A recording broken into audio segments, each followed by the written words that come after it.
Hello students, आज हम लोग बेसिक कॉन्सेप्ट यूनिट के पार्ट नंबर 4 में हैं, जहां NCERT एक्सरसाइज के क्वेश्चंस करेंगे और एक्सरसाइज को आगे बढ़ेंगे। Now question, if the density of methanol is 0.793 kg per liter, what is its volume needed for making 2.5 liter of its 0.25 m solution। तो क्वेश्चन कह रहा है कि यदि मेथनॉल का डेंसिटी 0.793 kg पर लीटर हो तो इसके 0.5 m के 2.5 लीटर विलियन को बनाने के लिए कितने आयतन की आवश्यकता होगी। तो इस क्वेश्चन में सबसे पहले मेथनॉल का मॉलिक्यूलर वेट फाइंड आउट करते हैं। Molecular weight of methanol, methanol का फार्मूला होगा CH3OH। तो कार्बन के लिए 12 प्लस हाइड्रोजन 3 और 1 4 है, 4 into 1 प्लस ऑक्सीजन सिंगल है 16। सॉल्व करेंगे तो इसका मॉलिक्यूलर वेट मिल जाएगा 32। अकॉर्डिंग टू क्वेश्चन सॉल्यूशन का वॉल्यूम दिया है 2.5 L, तो 2.5 लीटर सॉल्यूशन के 0.25 m में मोलों की संख्या फाइंड आउट करेंगे। तो वैल्यू पुट अप करेंगे 0.25 इंटू 2.5 और इसे कैलकुलेट करेंगे तो आंसर मिलेगा 0.625 मोल। तो अब मेथनॉल का मॉस फाइंड आउट करेंगे, अर्थात द्रव्यमान। तो mass of methanol equals to molecular weight of methanol into quantity of methanol.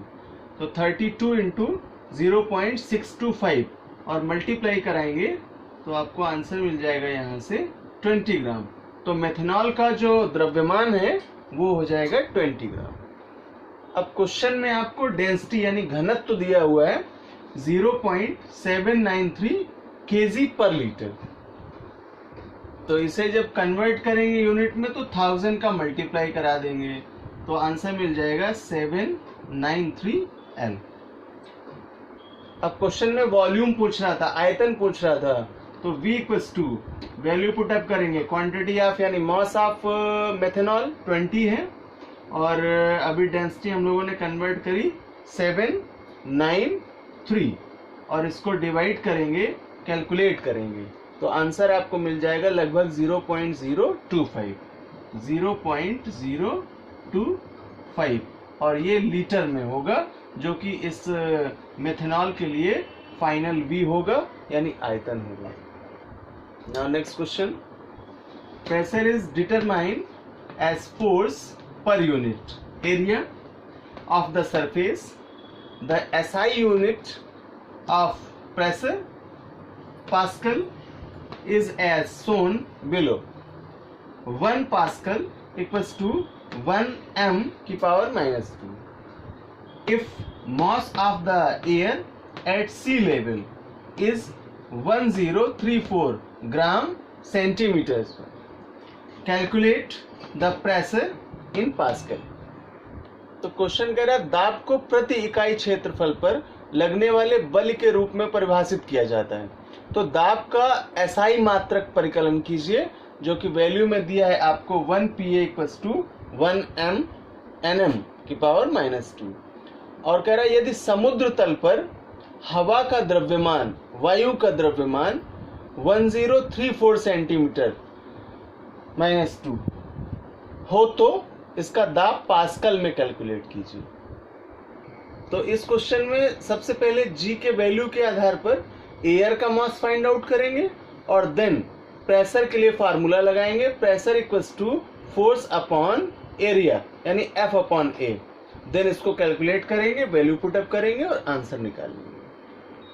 तो हमें G का वैल्यू मालूम है 9.8 मीटर पर सेकेंड स्क्वायर। देन सबसे पहले एयर का मास फाइंड आउट करेंगे, हवा का द्रव्यमान ज्ञात करेंगे। According to question 1034 gram centimetre -2 दिया है, इसे हम केजी सेंटीमीटर में कन्वर्ट करेंगे तो 1000 से डिवाइड करेंगे, आंसर मिलेगा आपको 1.034 kg सेंटीमीटर -2। देन इसे मीटर में कन्वर्ट करें अगर, तो 1.034 अपॉन 10 के पावर -4 kg मीटर माइनस।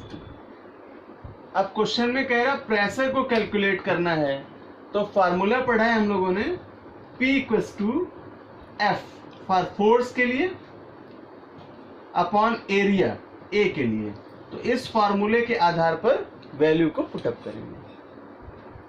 तो अब क्वेश्चन में पास्कल में कन्वर्ट करने के लिए कह रहा है, इसे कैलकुलेशन बनाएंगे 1.034 अपॉन 10 के पावर -4 इंटू 9.8 पास्कल, और इसे कैलकुलेट करेंगे।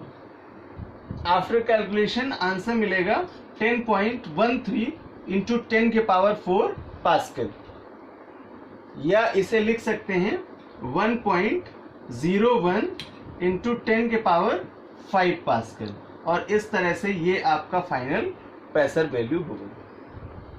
Now next question, what is the SI unit of mass, how is it defined.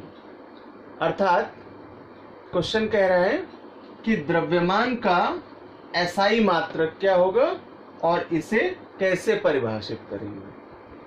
तो पहला आंसर होगा SI unit of mass equals to kg, अर्थात द्रव्यमान का SI में मात्रक किलोग्राम होता है। क्वेश्चन के सेकंड पार्ट में डिफाइन करने के लिए कह रहे हैं, तो इसे निम्न प्रकार से परिभाषित करेंगे, the kilogram is the unit of mass, it is equal to the mass of the international prototype of the kilogram. Now next question, match the following prefix with their multiples. Question कह रहा है कि जो पूर्वलग्न दिए हैं उनको उनके गुणांकों से मिलाइए, यानी टेबल मैच करना है। तो परफिक्स दे रखा है आपको micro, Deka, mega, giga, femto, और इनके मल्टीपल्स दिए हैं 10 के पावर 6, 10 के पावर 9, 10 के पावर -6, 10 के पावर -15 एंड 10। तो यहीं से हम इनको मैच करके, यानी मैचिंग लिस्ट करके इनका आंसर दे देते हैं। स्टूडेंट्स, बेसिक कॉन्सेप्ट यूनिट की जब हमने स्टार्ट की थी, तो फर्स्ट वीडियो लेक्चर में सबसे पहले हमने इन्हीं परफिक्स का आइडेंटिफिकेशन कराया था। एक बार फिर जाइएगा उस वीडियो में, सर्च करिएगा, और उसमें सारी लिस्ट मैंने ओपन कर रखी है, उसको जरूर देखिए और लर्न कर लीजिएगा। तो आइए अब यहाँ मैच करते हैं। तो यहाँ से आपको परफिक्स और मल्टीपल के राइट आंसर्स मिलते हैं अकॉर्डिंग टू मैचिंग। माइक्रो के लिए होगा 10 के पावर -6, डेका के लिए होगा 10, मेगा के लिए होगा 10 के पावर 6, गीगा के लिए होगा 10 के पावर 9, और फेम्टो के लिए होगा 10 के power -15। Now next question, what do you mean by significant figures. अर्थात क्वेश्चन कह रहा है कि सार्थक अंक क्या है, इनका क्या अर्थ है। तो सिग्निफिकेंट फिगर्स को, अर्थात सार्थक अंक को निम्न प्रकार से परिभाषित करेंगे, ये वे अर्थपूर्ण अंक हैं जो निश्चित रूप से ज्ञात हों, और अनिश्चितता को व्यक्त करने के लिए सबसे पहले निश्चित अंक लिखे जाते हैं।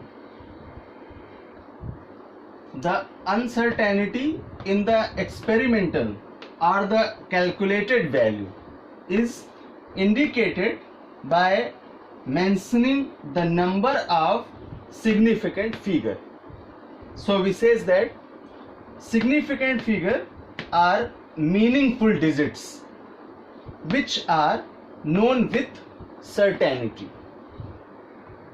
For example, 80.4590 के लिए हमें significant numbers लिखने हैं। तो आपने पढ़ा है कि जो डेसिमल के बाद जीरोस की वैल्यू है वो अनसर्टेनिटी को रिप्रेजेंट करती है। तो इसलिए हम जो सर्टेन नंबर्स हैं उन्हें सिग्निफिकेंट नंबर्स के रूप में व्यक्त करेंगे। तो सिग्निफिकेंट नंबर को n से भी रिप्रेजेंट करते हैं, अर्थात सार्थक अंकों को n से भी लिखते हैं। तो अगर इसके लिए हम सिग्निफिकेंट नंबर काउंट करें तो 1, 2, 3, 4 एंड 5, और इस जीरो, ये जो जीरो है ये अनसर्टेन होगा। तो यहाँ सार्थक अंकों की संख्या कितनी मिलेगी? 5 मिलेगी।